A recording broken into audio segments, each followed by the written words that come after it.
helpers here. They're going to help me sing and teach the lesson later. We're going to start with I'm in the Lord's army. Ready? I'm in the Lord's army, yes sir. I'm in the Lord's army, yes sir. I may never march in the infantry, ride in the cavalry, shoot the artillery. I may never fly over the enemy, but I'm in the Lord's army, yes sir. I'm in the Lord's army, yes sir. I'm in the Lord's army, yes sir. I may never march in the infantry, ride in the cavalry, shoot the artillery. I may never fly over the enemy, but I'm in the Lord's army. Yes, sir! Good job, guys. All right, and the next song is, I don't know if you guys remember this one. It's been a while since we sang this one. So it goes like this. Ready? The little birdie with the yellow bill, he hopped upon my windowsill. He cocked his shiny eyes and said, "You're a little sleepyhead." I rubbed my sleepy eyes and said, "Who's a little sleepyhead?" He flapped his wings and away he flew, saying, "Don't be late for Sunday school." Again, you guys, ready? The little birdie with the yellow bill, he hopped upon my windowsill. He cocked his shiny eyes and said, "You're a little sleepyhead." I rubbed my sleepy eyes and said, "Who's a little sleepyhead?" He flapped his wings and away he flew, saying, "Don't be late for Sunday school." Good job, you guys. Alright, so this one you might need a little bit more room. Ready, guys? I'm gonna clap, clap, clap. I'm gonna snap, snap, snap. I'm gonna clap, I'm gonna snap and praise the Lord. When the gates swing open wide, I'm gonna sit down by his side. I'm gonna clap, I'm gonna snap and praise the Lord. I'm gonna jump, jump, jump. I'm gonna bump, bump, bump. I'm gonna jump, I'm gonna bump. Praise the Lord. When the gates swing open wide, I'm gonna sit down by his side. I'm gonna jump, I'm gonna bump and praise the Lord. I'm gonna zoom, zoom, zoom around the room, room, room. Zoom around the room and praise the Lord. When the gates swing open wide, I'm gonna sit down by his side. I'm gonna zoom around the room and praise the Lord. Whew! That was tiring, huh? Alright, are you guys ready for our lesson? This is going to be in 1 Samuel. It's continuing the story. So we're going to hear about it. Ready? Alright, everyone. So we remember last time we were here, David had just been anointed. He's going to be the new king. And Mr. Saul, the king over here, he had an evil spirit on him. So let's see what happens when they finally meet each other. Hello, everybody. As you already may know, my name is King Saul. I would love to chat more, but unfortunately I have visits to attend to.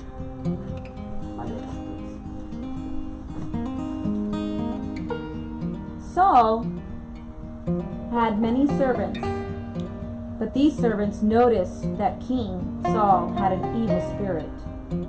So they recommended a harp player just to calm him down. One servant said, "Hey, I know a kid from Bethlehem, and he plays the harp." Guess who that was? You're right, David.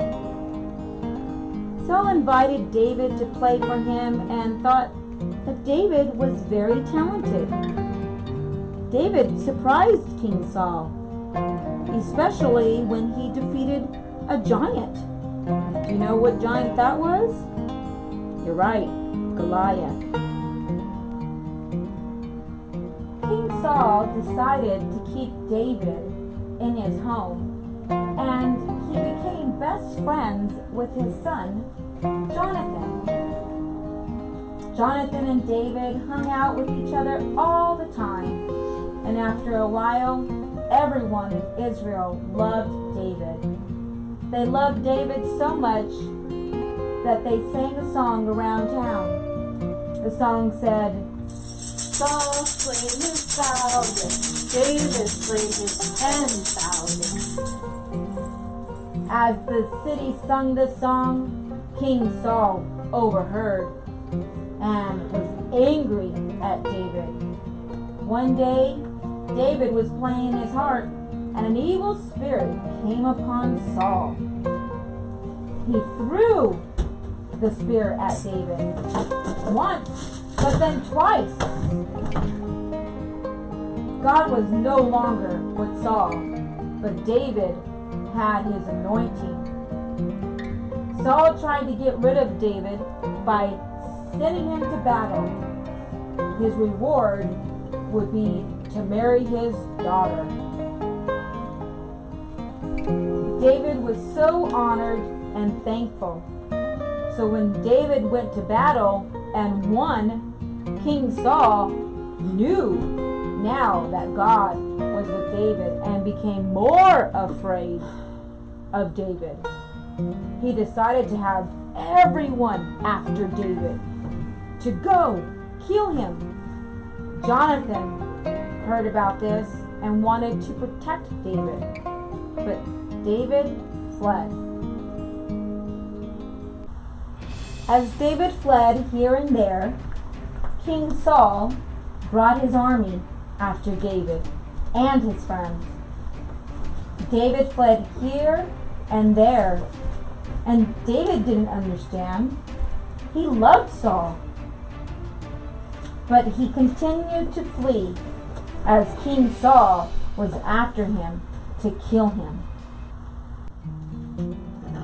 One day, as King Saul was in a cave that David was hiding in, David saw an opportunity to kill Saul. But instead, he just cut off a piece of his robe.